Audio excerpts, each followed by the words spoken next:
ce soir, je te lance un appel solennel. Si tu entends la voix du Seigneur, n'endurcis pas ton cœur. Viens, nous allons servir le Seigneur.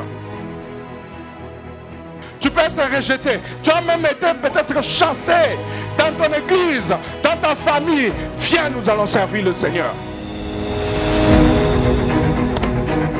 A tous en mongo offrande, a tous en mongo adine, a tous en mongo ya omone. Yakopé Sababola, viens. C'est lui qui est le maître des temps et des circonstances. Alléluia. C'est lui à qui l'or et l'argent appartiennent. Il va transformer ta vie. Amen. Amen. Acclamons très fort la parole du Seigneur. Tushangilie neno ya Bwana. Alléluia. Amen.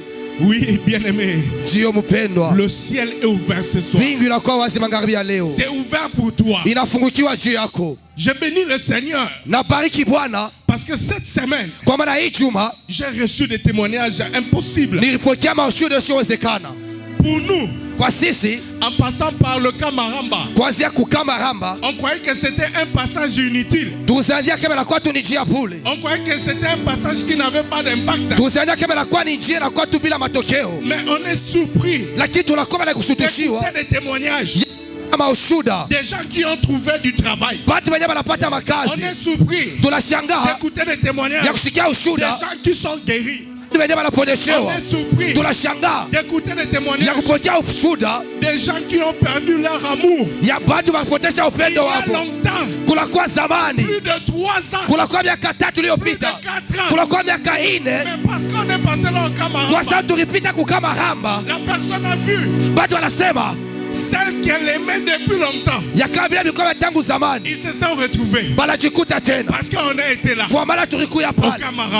Au Kamaramba. Il y a des miracles qui se passent. Voilà pourquoi je te confirme ce soir que le ciel est ouvert. On peut fabriquer un miracle d'un paralytique qui est guéri. On appelle quelqu'un, on fabrique. Il fait semblant, il marche. Mais le miracle de faire rencontrer des gens qui ne se sont pas vus il y a plus de 4 ans. Non, ça c'est Dieu. Ça c'est Dieu. Quelqu'un que tu étais en train de chercher.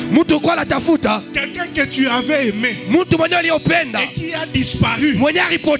Tu viens de retrouver à l'église. Non, ça c'est Dieu.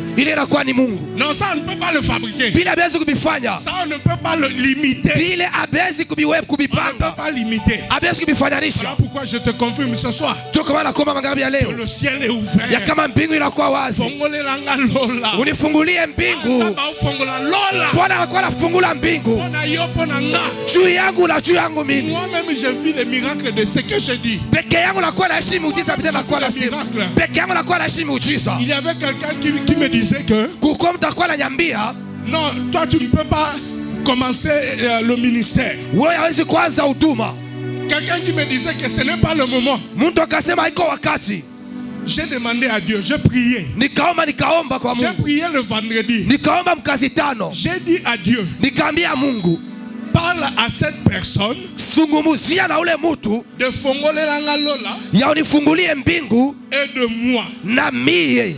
J'ai prié tout simplement. Nikaomba tu. Je me suis humilié. Nikajishusha. J'ai dit, il peut arriver que nikasema inaweza fika kama quelqu'un conteste ton appel. Muntu alabisha mwito yako. Il peut arriver que inaweza fika quelqu'un conteste ton don. Muntu alabisha mazawadi yako. Mais lakini il faut que Dieu se manifeste. Inapendeza Mungu ajioneshe. J'ai prié. Nikaomba. J'ai dit à Dieu, nikaambia Mungu, parle de moi à cette personne. Sema juu yangu kwa ule mtu. Parle de fongolela ngalola à cette personne. Sema juu ya kunifungulia mbingu kwa ule mtu. Je vous assure que hier, on était assis avec les 3 personnes. Une personne est venue d'ailleurs. Il a commencé à parler de Fongole Langa Lola à la personne qui contestait Fongole Langa Lola. Moi, j'ai cru que ça allait se passer en rêve. J'ai cru que Dieu allait envoyer un ange. Lui parler de Fongole Langa Lola. J'ai cru que Dieu allait lui envoyer un rêve pour lui parler de Fongole Langa Lola. Mais j'ai été étonné. Jusqu'à présent, je suis étonné que Dieu ait envoyé une personne physique qui est venue parler à cette personne en ma présence. J'ai des témoins ici dans la salle. Il est venu lui parler de Fongole Langa Lola et de ma personne. Sans que je ne l'ai demandé quelque chose. Non, Dieu est merveilleux.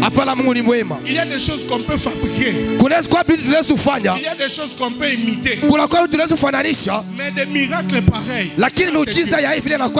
ça c'est Dieu. Rien à faire. Ça c'est Dieu. Quand tu as des miracles, Dieu va toucher le cœur de quelqu'un. Il envoie quelqu'un parler. Wow, ça c'est Dieu.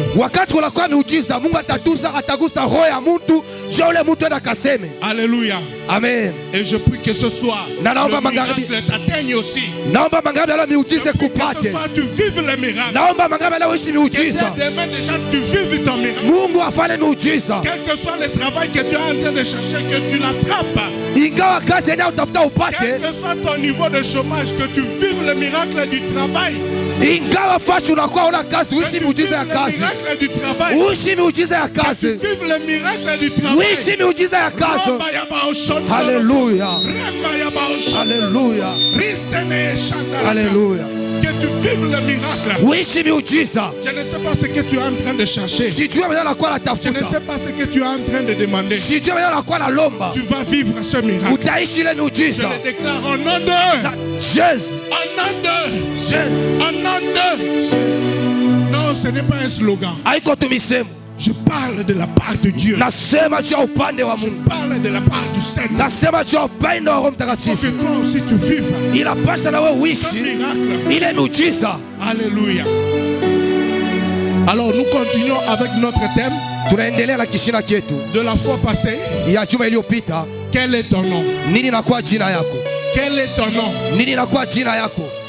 Quand on prononce ton nom, qu'est-ce qui se passe dans le spirituel comme dans le physique? Quel est ton nom? Nous allons prendre nos Bibles et nous allons lire étant debout dans la parole de Dieu. La parole de Dieu plutôt. Alléluia. Amen. Nous allons lire la parole de Dieu dans Genèse chapitre 32 verset 24. Chapitre 32 verset 24. Et sa suite. Nous allons encore lire 1 Corinthiens 4 9. Et nous allons encore lire Matthieu 16 17. Je commence par Matthieu 16 17 parce que c'est le nouveau texte d'aujourd'hui. Nous prenons Matthieu 16 17, nous lisons au nom de Jésus. Amen. Jésus, reprenant la parole, lui dit: tu es heureux, Simon, fils de Jonas, car ce ne sont pas la chair et le sang qui t'ont révélé cela, mais mon Père qui est dans les cieux. Et moi je te dis que tu es Pierre, et que sur cette pierre je bâtirai mon église, et que les portes du séjour des morts ne proviendront pas contre elle. Amen. Amen. Acclamons la parole du Seigneur. Oui, le texte de Genèse 32 24, nous l'avons déjà lu. Et de 1 Chronique 4 9, nous l'avons déjà lu. Vous allez les relire à la maison. Bien-aimé, qu'est-ce qui fait que Quand on donne le nom à un enfant, et vous voyez que cet enfant commence à refléter le comportement par rapport à son nom. Qu'est-ce qui fait que quand on nomme un endroit, on donne un nom, et que cet endroit commence à refléter, commence à manifester des choses par rapport à son nom. On a nommé Maïndombe, et on a commencé à constater des accidents. Maïndombe, ça veut dire eau noire. Eau noire. Maya Mouchi. On a commencé à constater des accidents et des accidents. Des grandes personnalités qui mouraient dans le Maïndo. Alléluia. Amen. On a nommé un pays. On est parti du Congo, on a nommé Zaïre. Et à la fin du Zaïre, on a vécu un chaos terrible. Qu'est-ce qui fait que quand vous nommez quelque chose, quand vous donnez le nom à un enfant, et que le comportement par rapport à ce nom se manifeste, on a nommé Jacob, et il a commencé à manifester le comportement par rapport à son nom. Mais dans la grossesse de sa mère, on n'avait pas dit que Jacob sera voleur. On n'avait pas dit que Jacob sera voleur. Est-ce que vous le savez? Est-ce que vous l'avez lu dans la Bible? On avait dit que Jacob dominera sur son frère. Pendant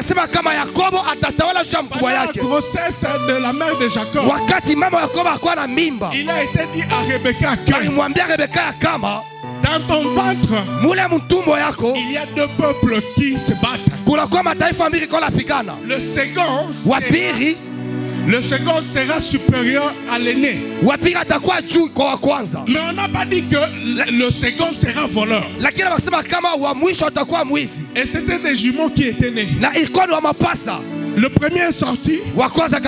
Il était roux et velu. Et le second, quand il sortait, il tenait le talon de l'aîné. C'est comme ça qu'on l'a nommé Jacob. Jacob veut dire essentiellement talon. Donc il talonnait son frère. C'est-à-dire qu'il voulait prendre ce qui est de son frère. Mais dans sa destinée, Dieu n'avait pas dit que Jacob sera voleur. C'est à cause du nom qu'on a donné à Jacob qu'il a été voleur. Alléluia. Est-ce que vous me suivez? Alors, qu'est-ce qui fait que Jacob soit voleur? Et qu'est-ce qui fait que dans le livre de 1 Chronique 4:9, Jaïbet, parce que sa mère l'a enfanté dans la douleur, elle l'a appelé douleur. Et Jaïbet, malgré qu'il était estimé de ses frères, malgré que la Bible dit qu'il était considéré de ses frères, on dit que Jaïbet a demandé au Seigneur de lui sortir de la souffrance. Alléluia. Amen. Est-ce que vous me suivez? Donc c'est-à-dire, malgré que Jaïbet était considéré, l'impact de son nom le suivait. Comme il s'appelait douleur, comme il s'appelait souffrance, il pouvait toucher beaucoup d'argent. Il pouvait être élevé. Il pouvait être considéré de ses frères. Il pouvait être béni. Mais la souffrance l'accompagnait. La souffrance l'accompagnait. Et c'est comme ça que quand nous lisons, la Bible dit Biblia inasema Jaébet invoqua le Dieu d'Israël en disant, akaita Mungu wa Israeli. Si tu me bénis Akasema kama unanibariki et que tu étends mes limites, na unatosha mipaka yangu, si ta main est avec moi, kama mkono wako unakuwa na et mimi, si tu me préserves du malheur, na ukaniepusha na mibaya, en sorte que je ne sois plus dans la souffrance, ili nisikuye ndani ya mateso, et Dieu accorda ce qu'il avait demandé. na Mungu akashikia benye alilomba. Quel est ton nom ce soir? Nini na kwa jina yako magharibi ya leo? Est-ce que ton nom se présente comme Jaébet? Jina yake unajua kama Jaébet? Est-ce que tu vis la souffrance? Unakuwa naishi mateso? Est-ce que tu vis la misère? Unakuwa naishi mangaiko? Est-ce que tu vis quelque chose qui te suit partout? Est-ce que unakuwa naishi kitu kinakuwa na kufuata kila Tu fasi? peux toucher l'argent aujourd'hui Unaweza kugusa makuta leo, et après un temps, na kisha wakati moja tu n'auras plus cet argent. hautakuwa na ile makuta. C'est comme ma maman Micheline avait chanté. Ni kama mama Micheline arimba, Tu peux commencer à 1000, unaweza kwanza tu muvi, te retrouves à 0. unashuka chini. Alléluia. Amen. Tu peux toucher beaucoup d'argent. Unaweza kugusa makuta ya Mais mingi, après un certain moment, lakini kisha wakati moja tu le perds. hauna, unaipotesha. Qu'est-ce qui fait que Nini nakuwa nafashika ces choses-là puissent se manifester vile vitu ipate kutuonesha sur ton nom? juu ya jina yako, Seulement sur ton nom. inakuwa tu juu ya jina yako. Bien-aimé, j'aimerais te dire, Mpendo anapenda kuonesha, c'est parce que ni kwa sababu le nom est une représentation de quelque chose qui est dans l'invisible. jina inakuwa ni maonesho ya kitu kinachoonekanike. Le nom peut être ton identité. Jina inaweza kuwa kile wiko, Le nom peut être un sujet de prière. jina inaweza kuwa kishina cha maombi, Le nom peut être une adoration. jina inaweza kuwa maabudu, Le nom peut être une louange. jina inaweza kuwa matukuzo, Mais par-delà tout, lakini kwa yote le nom est une alliance jina inakuwa ni entre agano l'invisible et le visible. kwa vile vinakuwa naonekanika na vile vionekanike. Maana yake C'est le résumé inakuya ni de mweresime ce que l'invisible ya vyenye peut visionekanika, manifester sur la terre. inaweza kuonesha hapa dunia. Alléluia. Amen. C'est la manifestation. Inakuwa ni maonyesho, C'est le nom, donc le désir inakuwa ni kutaka de ce que le surnaturel veut manifester sur la terre. ya vyenye visiowezekana vinaweza kuonesha hapa dunia. Alléluia. Amen. Ne donne pas à tes enfants de nom au hasard. Ushikamane watoto wako jina kwa Il bure, faut que tu sois inspiré. unapasha kuwa mwenye kujaziwa. Alors, Kisha par-delà de tout, kuendelea, le nom c'est une alliance. jina inakuwa ni agano. C'est-à-dire, Maana yake quelqu'un demande à Dieu, mtu anaomba kwa Mungu, Dieu, je veux que tu fasses Mungu napenda ufanye quelque chose kitu kimoya dans la vie de cette personne. mu maisha ya huyu mtu. Je veux que tu manifestes Napenda aoneshe quelque chose kitu kimoya sur la terre. hapa pa dunia. Voilà pourquoi je dis que Ndio maana nasema kama tu es Israël. unakuya Israeli. Voilà pourquoi je dis que Ndio maana nasema kama tu es X. uko X. Voilà pourquoi je dis que Ndio maana nasema kama tu es Abraham. unakuwa Abraham. Alléluia. Amen. Remarquez, Angalia, Abraham, normalement, Abraham ce n'est pas un mauvais nom. haiko jina mubaya. La Bible dit que Abraham veut dire vénérer. Biblia inasema kama Abraham inasema mwenye kubarikiwa.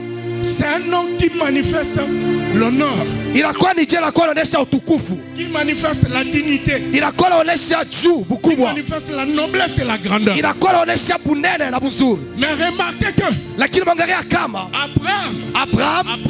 Abraham malgré sa noblesse, ingawa bukubwa bwake, malgré sa grandeur, ingawa bunene bwake, malgré tout ce qu'il pouvait avoir, ingia vyote ambavyo pata. Abraham était enfant de riche. Abraham akawa mtoto mtajiri, kama Abraham était mjuu enfant de riche. akawa mtoto mtajiri, Il était considéré dans leur territoire. akuya na maana mwinchi yabo. Mais malgré tout ce qu'il pouvait avoir, Ingawa vyote ambavyo pata, il y avait une chose qu'il ne pouvait pas kulikuwa kitu kwenye shikuwezi et qui n'était pas encore lié en lui. yenye ilikuwa ya kuambatana na yeye, Il n'avait pas d'enfant. ashikuwa na mtoto. Malgré sa considération, Ingawa kila alikuya, malgré son élévation, ingawa kuinuliwa kwake, malgré sa grandeur, ingawa bukubwa il bwake, n'avait pas d'enfant. ashikuwa na mtoto, Parce que l'alliance n'avait pas encore été traitée. kwa maana agano ilikuwa Que iambatana, l'alliance n'avait pas encore été conclue. kwa maana agano ilikuwa yawekewa. Et c'est comme ça que Dieu, Na jo pale Mungu quand il a promis à Abraham, wakati il a dû changer le nom d'Abraham. akaanza kubadilisha jina ya Abraham, Il a fait quitter d'Abraham akatosha Abraham à Abraham, kwa Abraham, qui veut dire le père de la multitude. akasema baba wa mataifa ya Le mingi, père de la multitude. baba wa kuzaliwa kwa mingi. Donc tu peux toucher beaucoup d'argent. Unaweza kugusa makuta ya mingi, Tu peux être considéré. unaweza kuwa wa maana. Mais si tu veux arriver là où Dieu t'attend, Kama unaweza kufika kwenye Mungu anakuwa na kuchunga, il faut que tu signes alliance avec le Seigneur. unapasha ufanye agano na Bwana, Que tu signes l'alliance avec le Seigneur. unapasha ufanye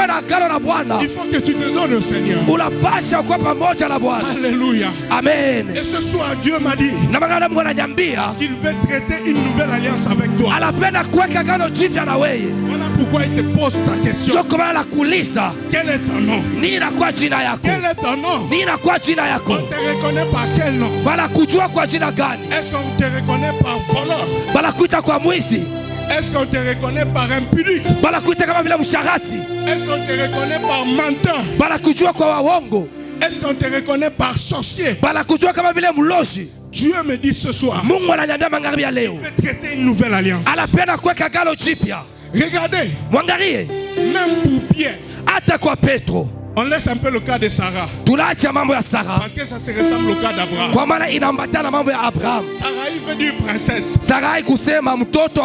Mais malgré sa considération, elle ne pouvait pas toucher d'enfant. Parce que l'alliance n'avait pas encore été traitée. Et quand Dieu a traité l'alliance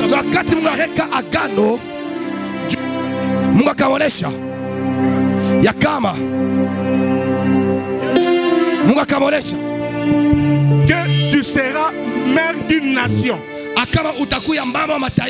Alors nous passons au cas de Pierre. Pierre, il était là. Son nom de Simon veut dire Dieu a exaucé. Dieu a entendu la prière. C'est ça la signification de Simon. Alors, pour qu'il devienne parmi les bâtisseurs de l'église, Jésus-Christ entrait en alliance avec lui. Il a dû changer son nom. Il lui a dit, tu es Simon. Mais maintenant je t'appelle Pierre. Le rocher. Toi le rocher. Et l'ensemble des rochers, vous bâtirez l'église. Alléluia. Amen. Alléluia. Amen. Quel est ton nom ce soir? Dieu me dit qu'il veut traiter une alliance avec toi. On te reconnaît par tel nom. Quand tu passes sur l'avenue, on te voit qui? On te voit Pierre. Est-ce qu'on te voit Pierre? Si on te voit Pierre, maintenant, Dieu me dit que tu ne seras plus Pierre. Dieu me dit que tu ne seras plus Pierre.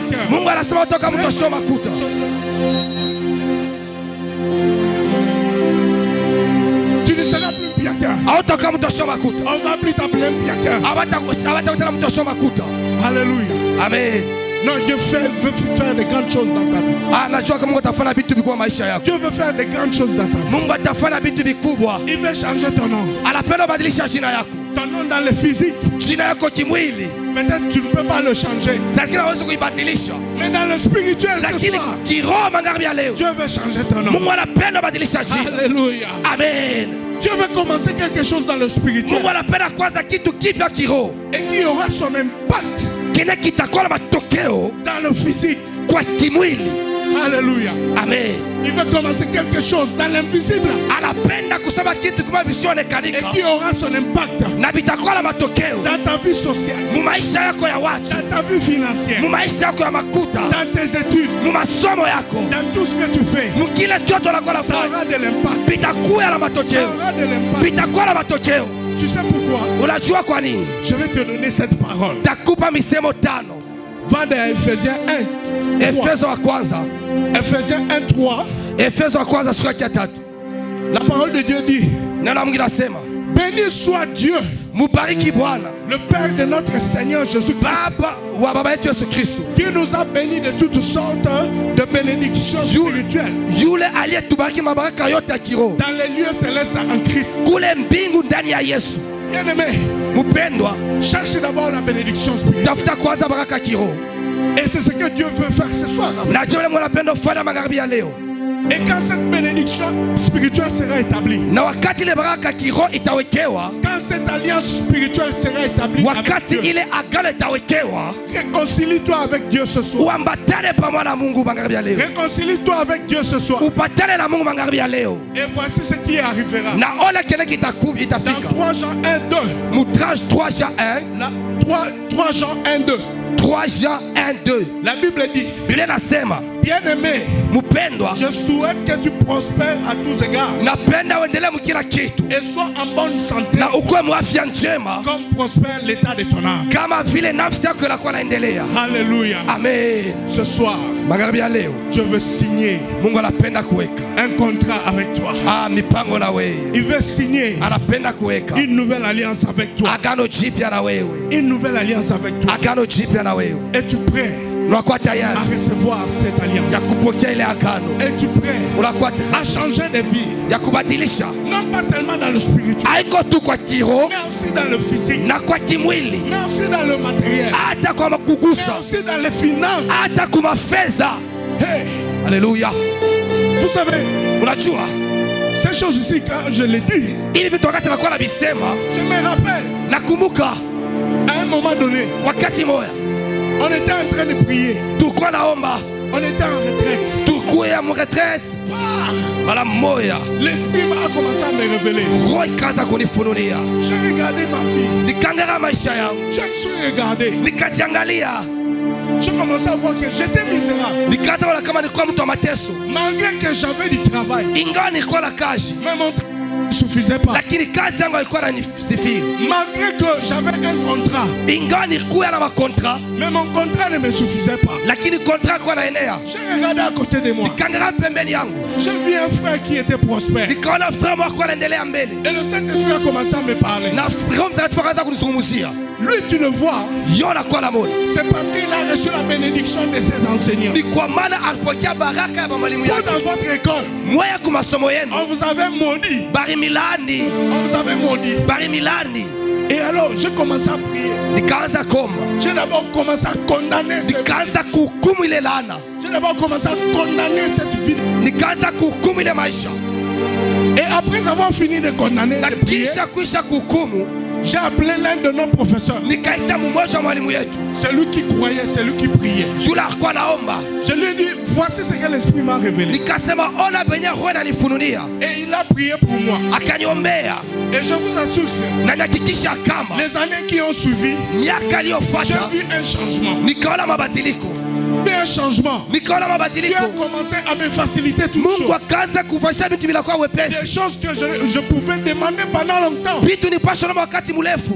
Dieu commençait à me les donner sans même demander. Mungu akaanza kunipa bila kulomba. Et c'est ce que Dieu veut faire ce soir avec toi. Anapenda kufanya magharibi ya leo na Dieu veut te wewe. donner des choses sans même que tu le Mungu demandes. anapenda kupa vitu mbele hata Il ulombe. veut exaucer même les soupirs de ton cœur. Anapenda kusikia hata milio ndani ya roho yako. C'est-à-dire que tu ne demandes pas, Malaki ya bilombe tu penses seulement unakuwa na waza et Dieu exauce. na Mungu anakuwa anasikia. Tu dois arriver à ce niveau-là. Unapaswa fika mwila tu. Je le déclare ce soir. Natangaza magharibi ya leo, Dieu va exaucer tes soupirs. kama Mungu atajibu maombi Dieu yako, va exaucer tes soupirs. Mungu atajibu milio ndani yako, Parce qu'il veut traiter une nouvelle alliance avec toi. kwa maana anapenda kuweka agano jipya na Il wewe. veut traiter une nouvelle alliance avec toi. Anapenda kuweka agano jipya na wewe. Écoutez un peu ce que l'Esprit m'a dit. Sikia mwenye wewe nanyambia. Peut-être que tu ne connais pas le foot, Saa zingine haujue kabumu. mais le Saint-Esprit me l'a donné par le langage du foot. Roho Mtakatifu ananipa kwa misemo ya kabumu. Le Saint-Esprit m'a dit, Roho Mtakatifu inasema dis à mon peuple ambia taifa yangu qu'à chaque nouveau dossard, ya kama kila fashi yote, un nouveau contrat. kila mipango ya sasa, Je ne sais pas si tu comprends. sijue kama unaelewa, À chaque nouveau maillot, kila wakati ya sasa, un nouveau contrat. kontra ya sasa Non, tu ne saisis pas encore. auelewe. Laisse-moi t'expliquer. Acha nikuexplike. Supposons que lui, c'est Messi. Saa zingine yeye ni Messi, Il vient dans l'équipe. anakuwa mwekipe, On lui donne le numéro 10. banampa numero 10 Avec le numéro 10, na ile numero 10 il a un contrat. anakuwa na kontra. Alors, quand il change, Wakati il anabadilisha porte le numéro 9. anavala numero 9, Il n'aura plus le même contrat. asitakuwa na kontra Il moja, n'aura plus le même contrat. asitakuwa na kontra Dieu moja. me dit ce soir, Mwana ya magharibi ya leo, chaque nouveau dossard, kila nouveau départ, chaque nouveau maillot, kila mayo ya un sasa, nouveau contrat, kila kontra ya une sasa, nouvelle alliance. kila agano ya sasa, Yaba, yaba, au chaud. jina la baba mosha. Alléluia. Amen. À chaque Un nouveau maillot. Kila kuvala kwa sasa. Un nouveau contrat. Kila kontra ya sasa. Quand les vêtements changent. Wakati mambo yanabadilika. L'alliance change. Agano yanabadilika. Le maillot change. Vya kuvala vinabadilika. Le contrat change. Kontra yanabadilika. Alléluia. Amen. Bien-aimé. La saison est en train de changer. Vitu vinakuwa nabadilika. Ce n'est pas un slogan. Haiko tu misemo. Pour toi et pour moi. Kwa wewe na mimi. La saison est en train de changer. Bwana anakuwa anabadilisha. Là nous sommes encore dans les faibles commencements. Hapa tuko kuchini. Mais nous ne resterons pas comme ça. Hatutabakia hivi. Nous ne resterons pas dans les faibles commencements. Hatutabakia hivi La chini. saison va changer. Mambo La yatabadilika. saison est en train de changer. Mambo yanakuwa yanabadilika. Pour toi et pour moi. Kwa wewe na Pour mimi. nous tous en Kwa sérieux. sisi wote pa La hii saison fasi. est en train de changer. Inakuwa yanabadilika. Accepte seulement. Kwa haleluya. Ichika tu. Accepte seulement. Ichika tu. Jésus-Christ comme Seigneur et Sauveur. Yesu kama Bwana Il va Mwokozi. changer ta saison. Na atabadilisha Et magumu quand tu yako. changes de saison, Wakati unabadilisha magumu. quand tu changes de maillot, Wakati unabadilisha quand tu kuvala. changes de numéro, Wakati unabadilisha le numero. contrat change. Watu wote wanabadilika. Ça change. Vyote vinabadilika. Alléluia. Amen. Est-ce que tu sais que c'est dans la Bible? Unajua kama ni Biblia? Est-ce que tu sais que c'est dans la Bible? Unajua kama ni Biblia? Ochetembe. Bala kuonesha. Nathan, Bala sanata. que je lise. Niseme amen. Que je lise. Niseme Ok, on va lire. tutasoma. Yozab Tatembezela. Amen. On va lire ça. Tutasoma ile. On va lire ça dans la Bible. Tutasoma Biblia. Parce que tu crois que nous parlons en vain. Kwa maana zina kama tunakuwa nasema kwa On bure. va lire ça dans la Bible. Tutasoma ile. Genèse 41, 45. Mwanzo 41 47. Prenez vos Bibles dans Genèse 41, 45. Muchukue Biblia Genèse 41 41, 45. 41 verset 45. Genèse 41, Genèse 41 verset 45. verset 45. Dieu est merveilleux. Mungu anakuwa mwema. Le ciel est ouvert ce soir. Mbingu inakuwa wazi magharibi ya leo. Le ciel est ouvert. Mbingu inakuwa wazi. Donc on me montre des trous dans le ciel Bananyonyesha mantundu kule mbingu. qui font descendre Inakuwa na shuka. Haleluya. la bénédiction. Haleluya. Alléluia. Lisons. Tusome.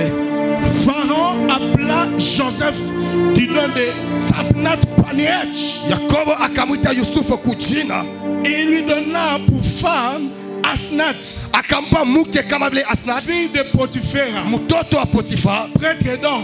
Karibu Et Joseph partit pour visiter le pays d'Égypte. Yusufu akaenda kuangalia nchi ya Misri. Alléluia. Amen. Quand Joseph passait de la prison Wakati Yusufu akawa anapita mkifungo à la dignité royale, kule juu ku ufalme à la deuxième personnalité de kumutu wa l'Égypte, pili wa Muisri, on a dû bakasema le changer de vêtements. bakamubadilisha maguo, On a changé de vêtements. bakamubadilisha manguo. Et quand on a changé le vêtement, Wakati bakabadilisha manguo ya Yusufu, on a changé d'alliance. bakabadilisha agano. Il n'était plus dans l'alliance des prisonniers. Ashikuwa tena nafasi ya wafungwa, Il ne devait plus vivre l'alliance de chef de la prison. asikupashe kuishi neema ya askari wa wafungwa, Il ne devait plus vivre les choses passées. asikupashe kuishi vitu vilivyopita, Il passait à un niveau supérieur. alipita hatua ya juu. Et quand il passait dans un autre niveau, Wakati alipita hatua ya juu, on devait lui changer de vêtements. balipasha mubadilisha Il a manguo, porté des vêtements royaux. akavala manguo ya Et bufalme ces vêtements royaux na akavala vitu ya bufalme, ont impliqué un nouveau contrat. bikaleta kontra mupya.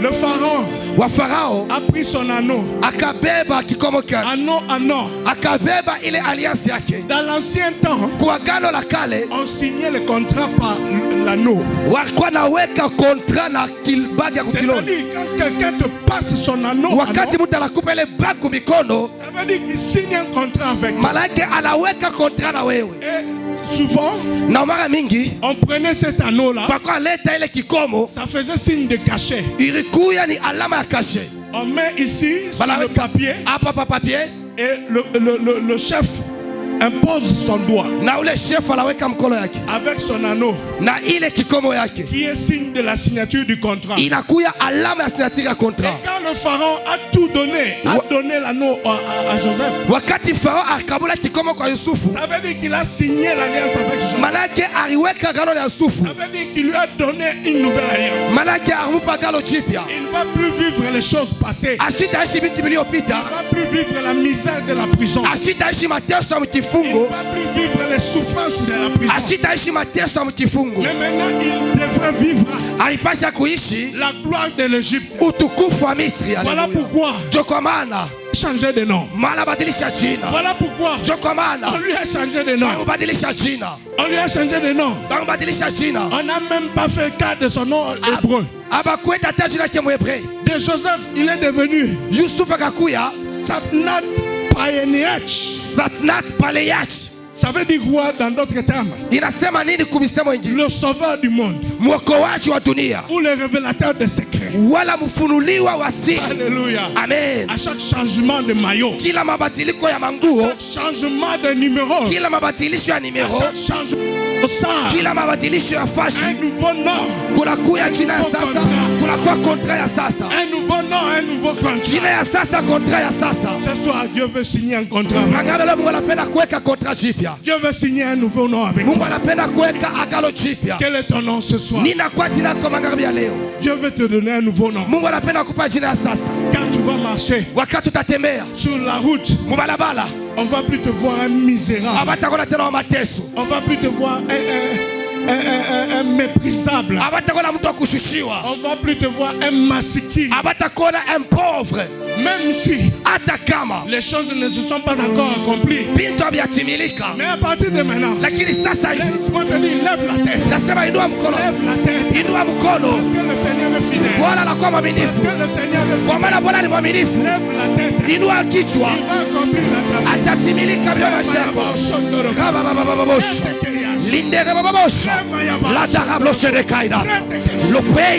Il va accomplir il est fidèle. Il est fidèle.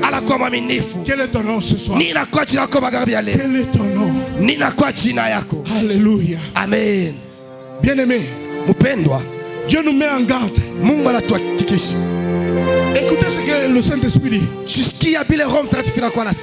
Jacob était parti avec la bénédiction d'Ésaü. Il avait porté le nom d'Ésaü.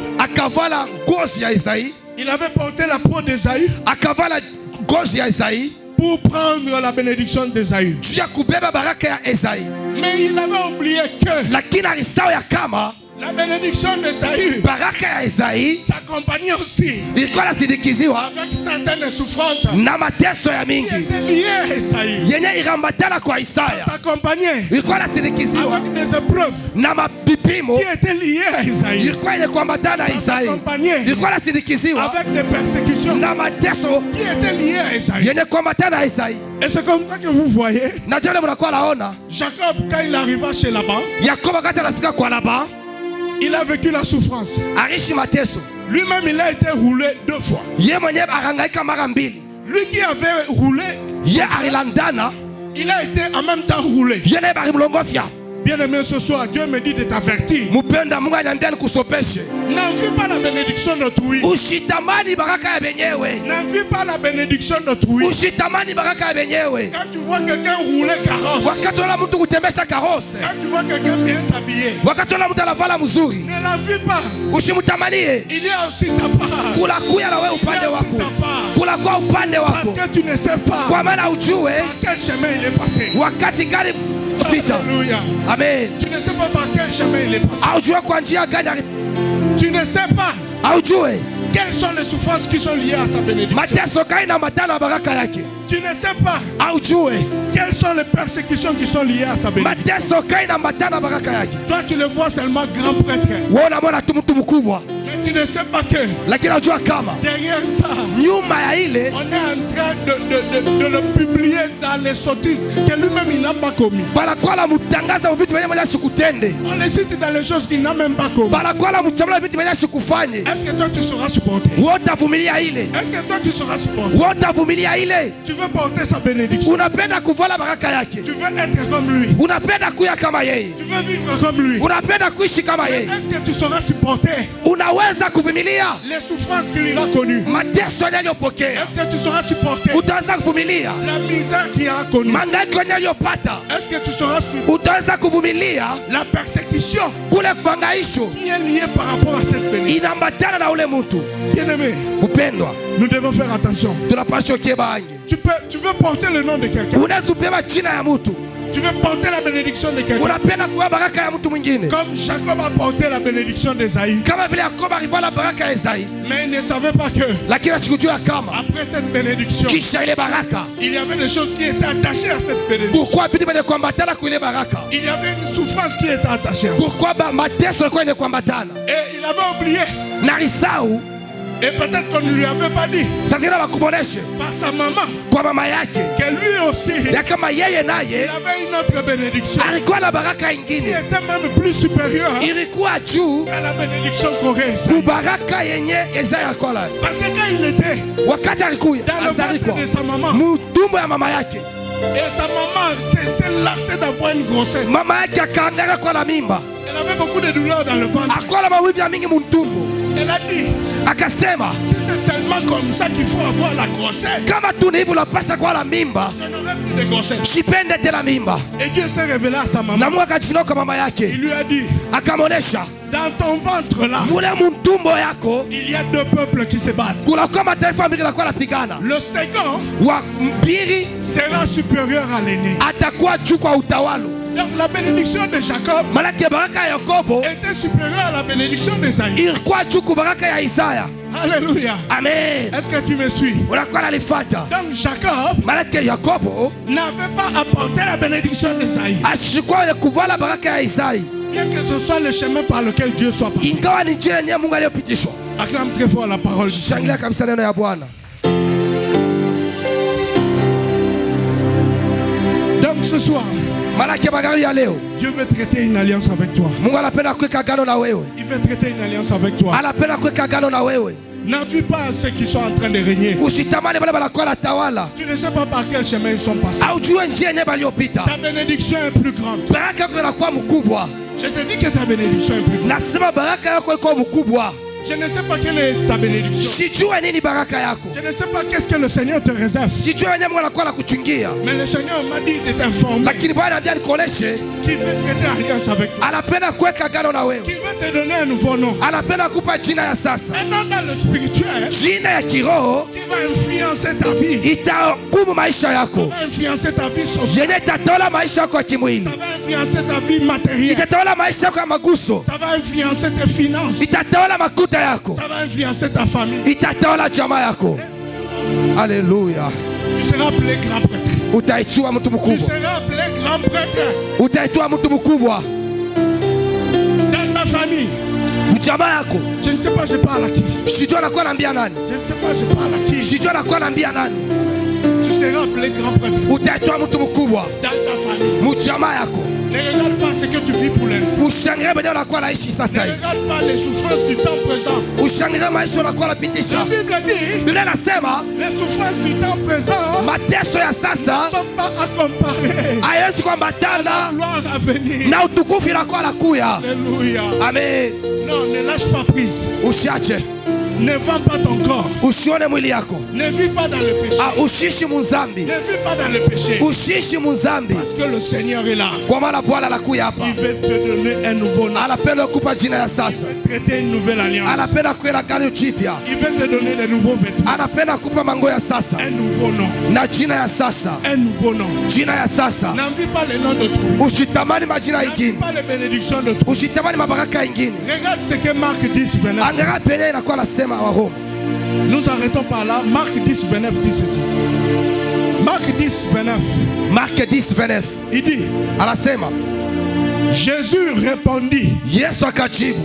Je vous le dis en vérité. Il n'est personne qui,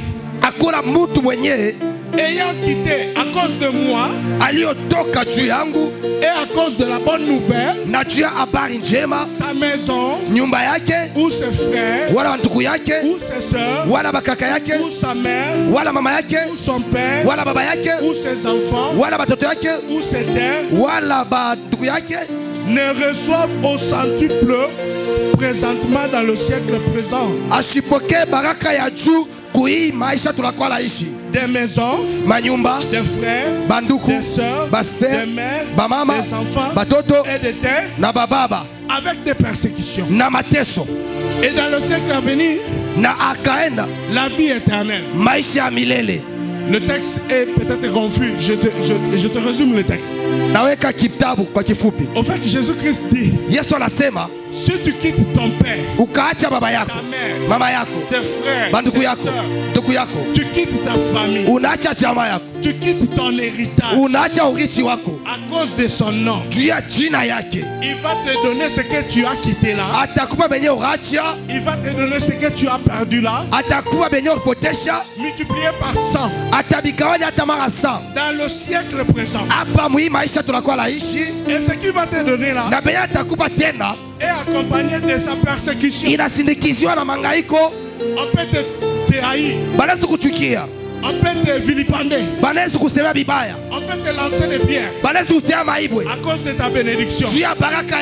Dieu, Jésus-Christ le promet qu'à cause de cela, tu seras persécuté. Mais en dehors de ça, ça ne se limite pas ici. Tu auras la vie éternelle. Tu auras la vie éternelle. Et l'alliance que Dieu veut traiter avec toi, c'est d'abord la vie éternelle. Il veut te donner la vie éternelle. Et le reste est là. Tu l'auras sans faute. Tu l'auras tel que tu l'as demandé. Moi j'étais en train de témoigner au début. Dieu exauce, Dieu peut t'exaucer. Littéralement.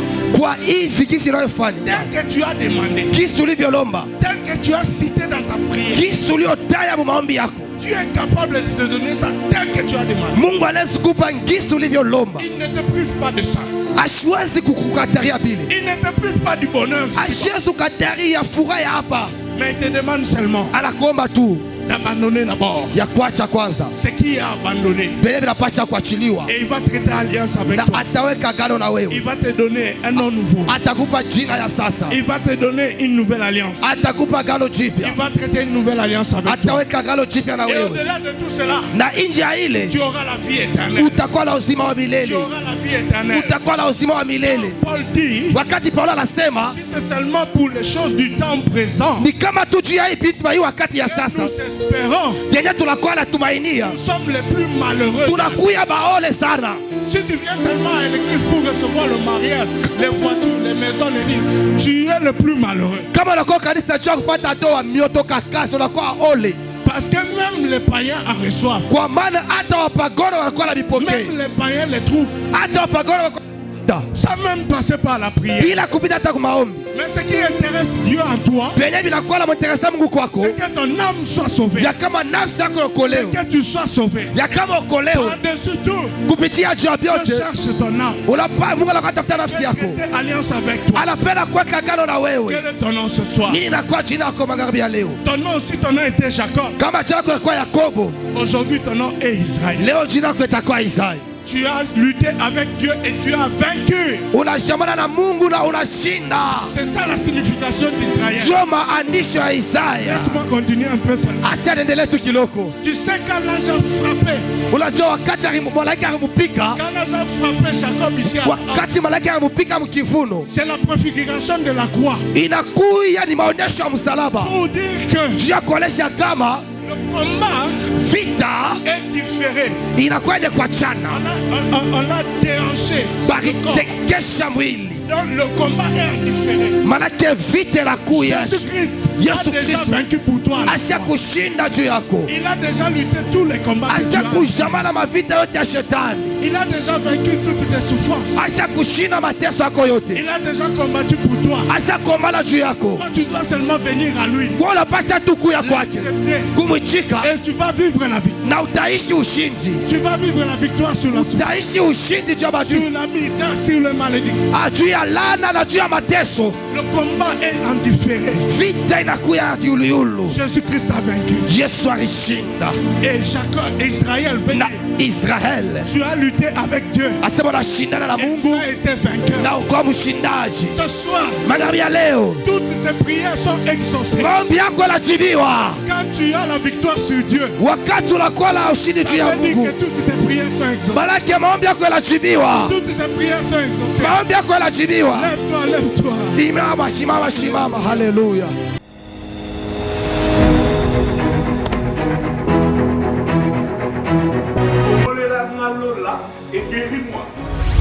Mais ce soir, je te lance un appel solennel. Si tu entends la voix du Seigneur, n'endurcis pas ton cœur. Viens, nous allons servir le Seigneur. Tu peux être rejeté. Tu as même été peut-être chassé dans ton église, dans ta famille. Viens, nous allons servir le Seigneur. Atozangi mongo offrande, atozangi mongo adine, atozangi mongo ya omone, ya kopesa babola, viens. C'est lui qui est le maître des temps et des circonstances. Alléluia. C'est lui à qui l'or et l'argent appartiennent. Il va transformer ta vie.